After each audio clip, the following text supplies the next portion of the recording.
Welcome back, everyone. So today I want to do a little repair work on that Compaq LTE 475. Now, we already discovered that it has a broken drive belt in the floppy drive, which is a very, very common problem with this model. In fact, I don't think you can buy one that does not have this problem anymore. I think they all have it, just from age. And it's and what's unique about this problem is it's unique to this particular Citizen floppy drive that they use in this model. I'm not aware of any other Compaq laptops that have this problem. I have other LTEs, and I also have a Contora that do not use this floppy drive and have never had this issue. So here's a laptop, and what I need to do is pull the unit apart. I need to get down to the floppy drive. I have a replacement belt. Let me go get that. Okay, so this is the replacement belt, and I bought two, but it looks like he sent me three. These are actually 3D printed, believe it or not. I don't know how long one of these would last, which is why I bought two. So I got at least two good ones. Looks like he sent me one that was a little less than. So I got three. Wow. Wow. Modern technology, guys. 3D printed belts. Who would have thought we'd be there at this point? There is a very popular modification you can make to this. Open Flops, I think it's called. Basically a floppy emulator. But I'm kind of a purist. I want everything to be as it was built. And that is a choice that I make. That's why this laptop will keep its original spinning hard drive for as long as I own it. And I want to also once again mention this was a gift from Chris Lenderman, or Retrotech Chris. So check out his channel, and he's got some good stuff on there. Nice guy, very knowledgeable, and he's also an enormous Compaq fan. So anyway, let's get this thing apart. I've never worked on this model before. This is a whole new experience. I've worked on the Contoras, I've worked on the Armadas, and a few other models. And this is my first. So now, right off the bat, we have a broken power switch. It has the tab. The tab is broken off. Now, Chris was nice enough to send me two of these at no charge. And, well, one would have been enough. But he sent me two, so that gives me the opportunity to replace the power switch button. And here's our 486 processor. Now there is a cooling fan in this machine, and it's mounted somewhere in the back. Here's our CMOS battery. We've got to replace this. This has to be replaced with a rebuilt, and I'm going to reach out once again to my contact. If he wants, I'll put his info in this video. I'll reach out to him and ask him if he wants me to add it. If I do add it, it'll be in the description. Now I initially was going to retrobrite this keyboard, but I've decided to replace it. I have found another keyboard on eBay. I haven't bought it yet, but I mean, let's do this one step at a time. And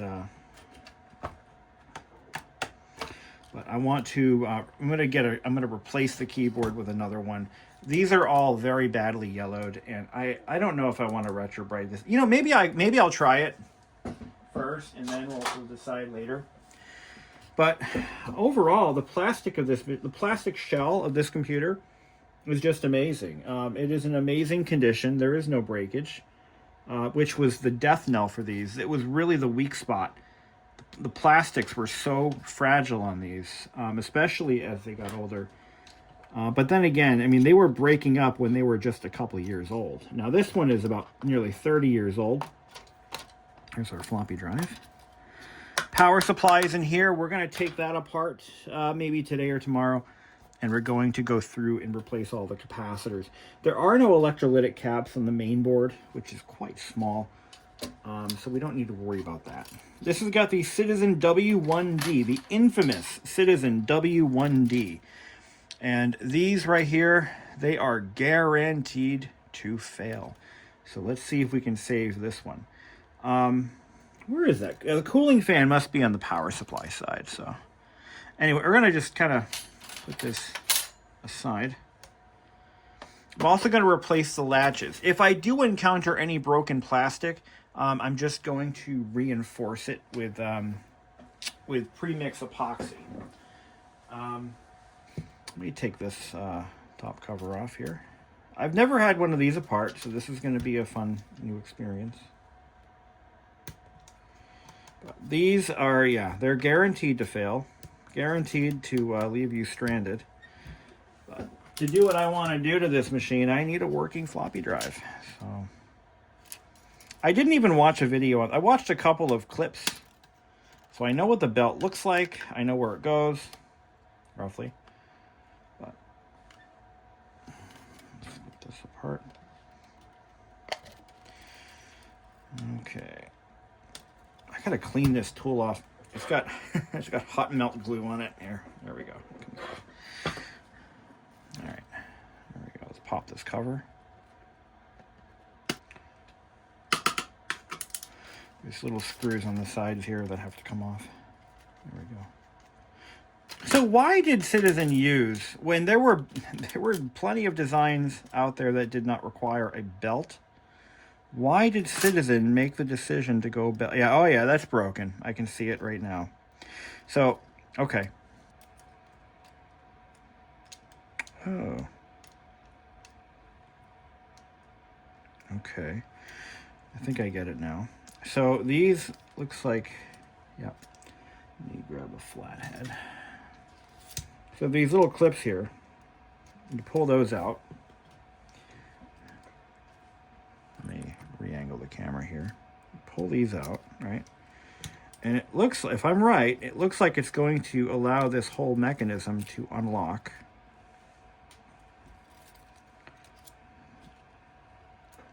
Let's get rid of this. Let's get rid of this. We don't need that. So there's our broken button. Oh, look at that. Oh, that's so much easier. Look at that. Okay. Okay. Sometimes you got to play, you know. Sometimes you got to play the game and just kind of wing it. Okay, cool. All right. Now that makes a lot more sense. That all just comes apart. I don't need to. Okay. All right. Alrighty then. Okay. There's a little itty bitty. Look at this thing. There's a teeny weeny little idler pulley. You can plug these back in. Right?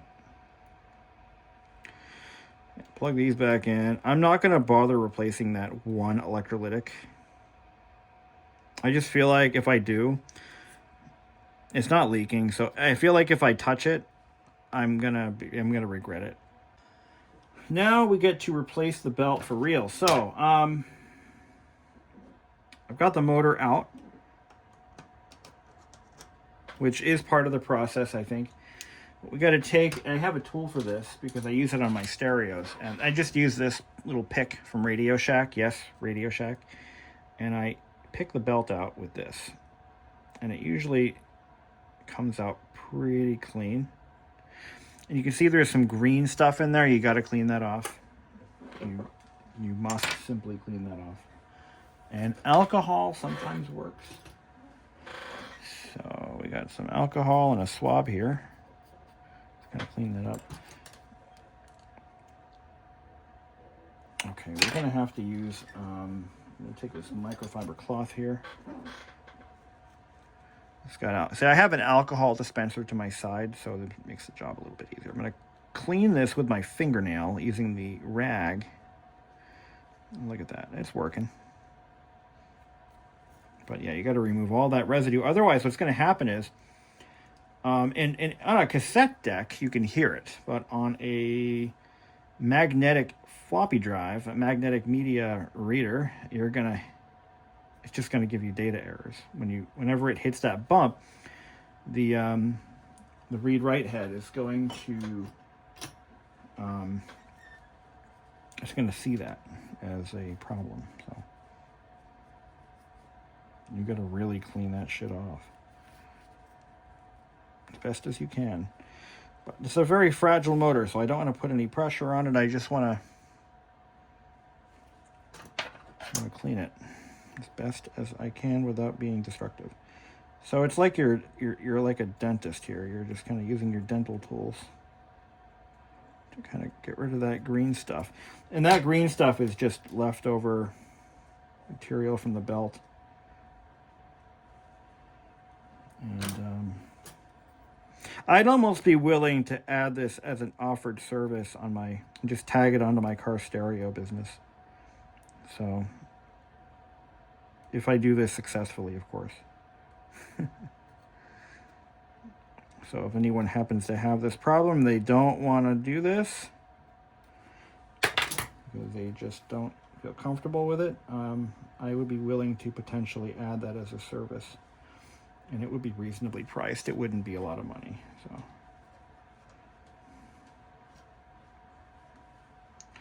all right, that is clean. There's just a little bit of discoloration. That's something I can do about that.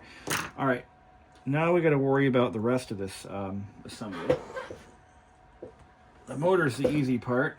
I'm making pies. I gotta go check on them. Okay. So where were we? I had to duck out for a family event. And so where were we? We were trying to clean up the belt material. So I'm gonna take my hook tool thing here, my little, what's this thing? Let me clean this up. This thing has got some stuff glued to it. Polish that off there.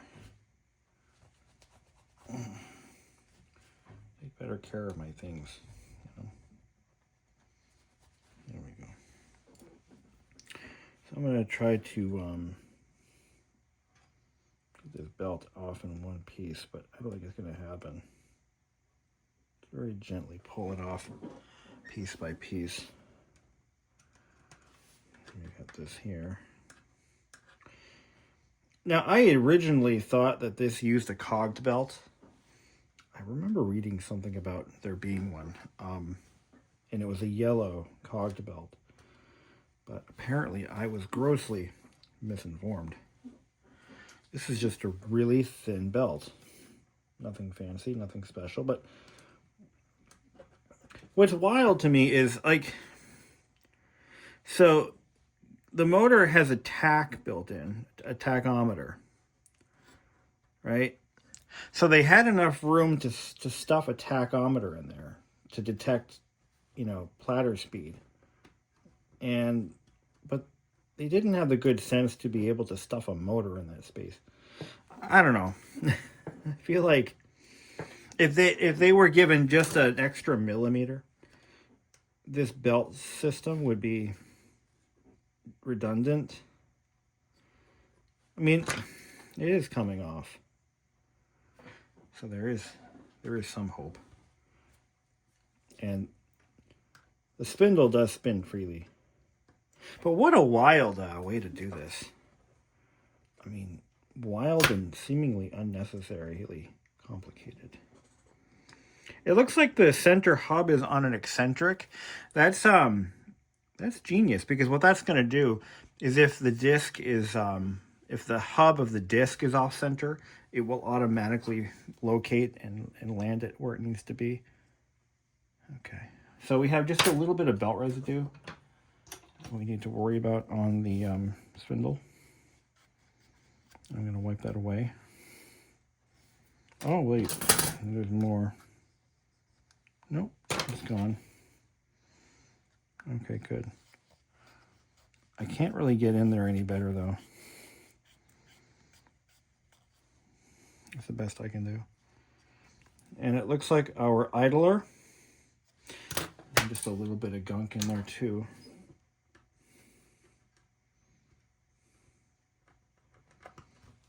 I mean, I can only do so much. I'm only one man.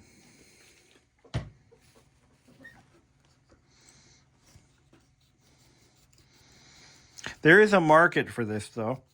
By that, I mean someone to develop a tool for the sole purpose, and maybe a fluid, for cleaning up and removing rubber residue from pulleys. I can see that as being a successful business venture for somebody. So somebody work on a patent because we need it. All right.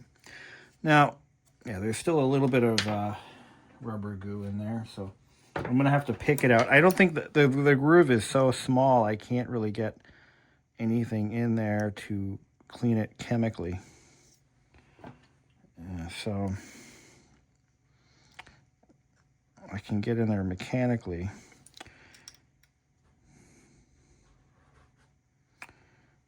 Maybe.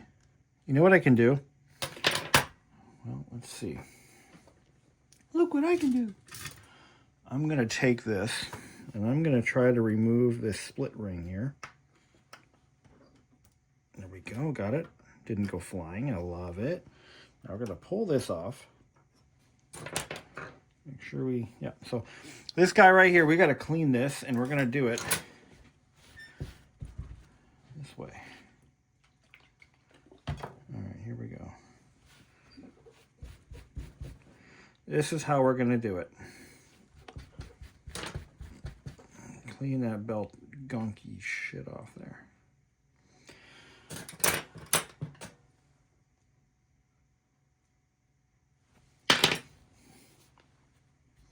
And we'll put it back on.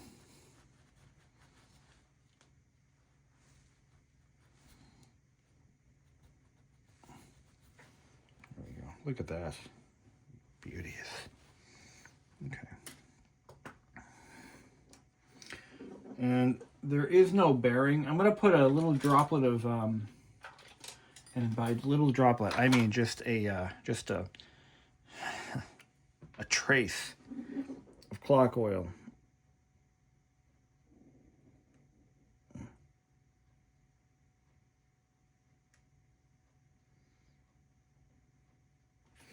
That's it.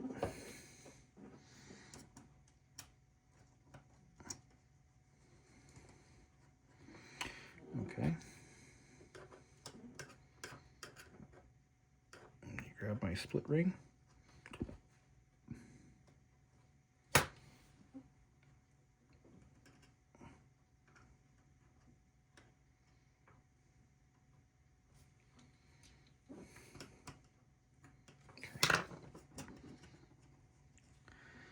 Takes care of that.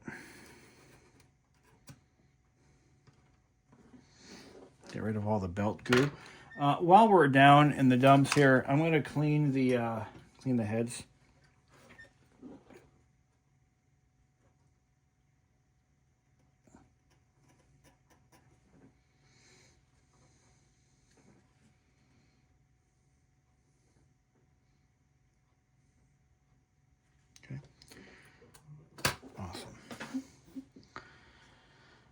Okay, let's figure out which belt has the best shot at life. Now this one's got a bump on it. I don't think I want to use that one. This one, yeah, it's got a slight bump to it. I don't know. Apparently this is the way to go. I'm not so sure about that.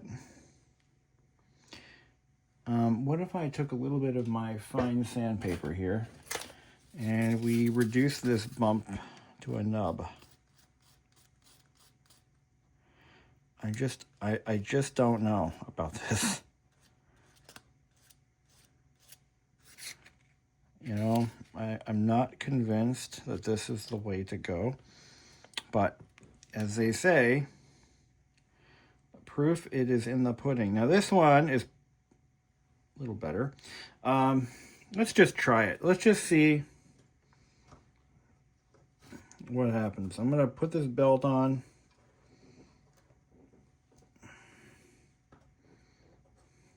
And we're going to see really how it works. Okay. because that's all I can do here. I mean, let's see. So it looks like I'm going to have to put it on the motor. Make sure we got that cleaned up. Yeah, we did clean that really well. So the motor's clean. It locks in like that. Put this on the motor. It is a flat belt, okay. Yep. So he got the dimensions right. We just have to make sure that the belt doesn't have a twist in it. And it don't have a twist. Okay, so I'm going to go like this. I'm going to go this way. Make it right on that pulley there.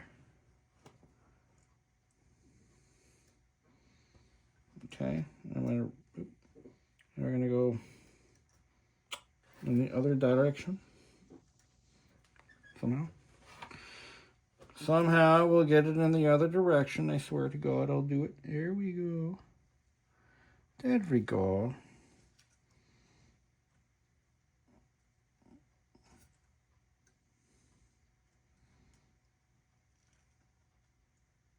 There we are. Okay. Get the motor in the right orientation. Very gingerly, very slow. With methodology here. Now that belt, it does seem a little bit small.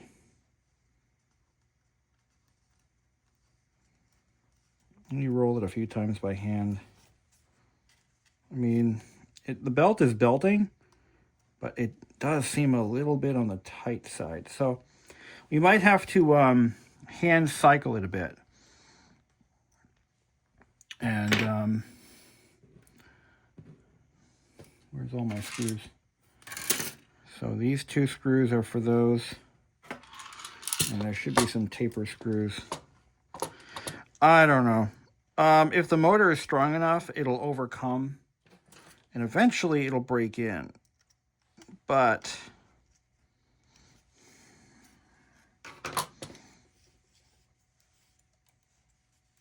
I don't know about this. I don't think it's going to work, guys. My confidence is not strong right now.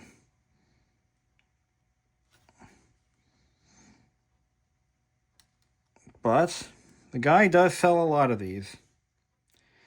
And people are raving about it, so I wish I could I wish I had a way of powering up this motor manually, you know, so I could kind of see it in action and break it in before I try to put a disc in there. That would be marvelous, but that's not an option we have. So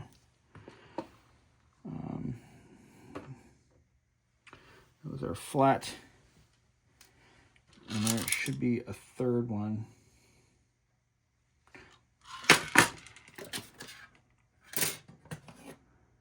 Let's see. Am I missing a screw? I think I'm missing a screw. How is that even possible? No, it's possible. Just make sure these are good and torqued. So if I roll this by hand, see, it's wanting to come off the pulley, and that's... It just bound up on me. Oh yeah, this is not going to work. My confidence in this belt could not possibly be any worse. Yeah, it's already cutting the belt in half. So this isn't going to work. And if it does, it's not going to last. But I don't want to disparage somebody's good work, so... Yeah, it's wanting to walk off the pulley. And it's definitely getting stuck.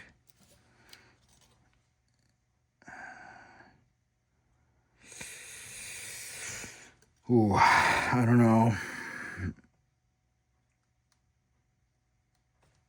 Yeah.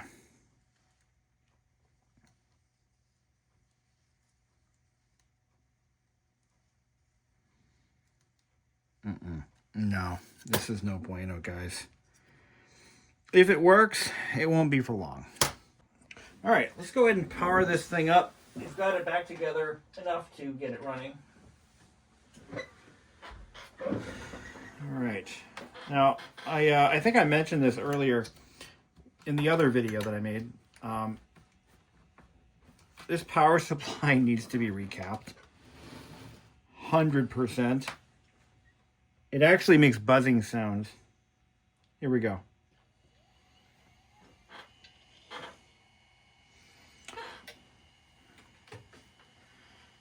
Let me turn my light off down. There we go. Yeah, these old displays were never that bright to begin with. But they're especially dim when they're cold. I see a lot of flickering. A lot of flickering. I don't like that. It didn't have that problem before. That's new. But we'll take care of it. I imagine it may be a voltage stability problem. That could be. Could also be something else. So let's not jump to too many conclusions here. Could be a loose cable. Although that doesn't seem to be panning out at all. But voltage stability would be my chief response. Here, I'm going to put the disc in. Here we go. Put a disc in. I don't hear any grinding noises.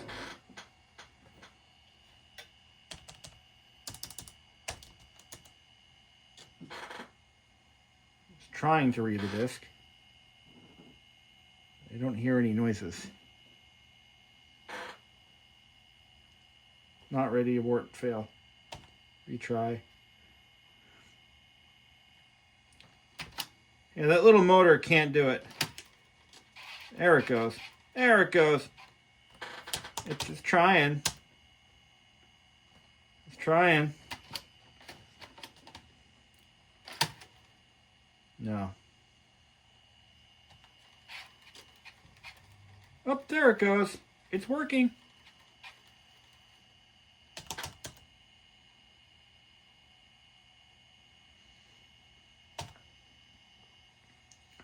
Abort. It kind of works.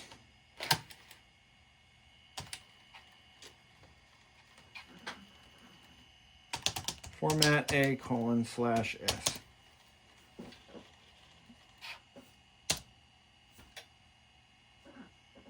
Yeah. No. No. This belt is not.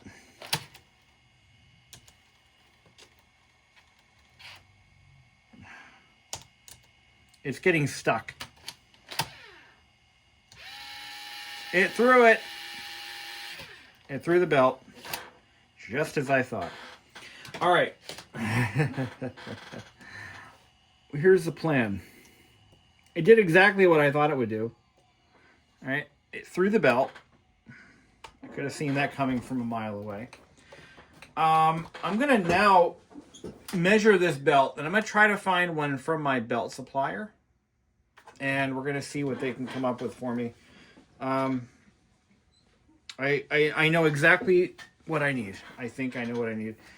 And I think this is going to solve my little problem. So let me look into this. I'll get back to you guys a little later. Thank you for watching.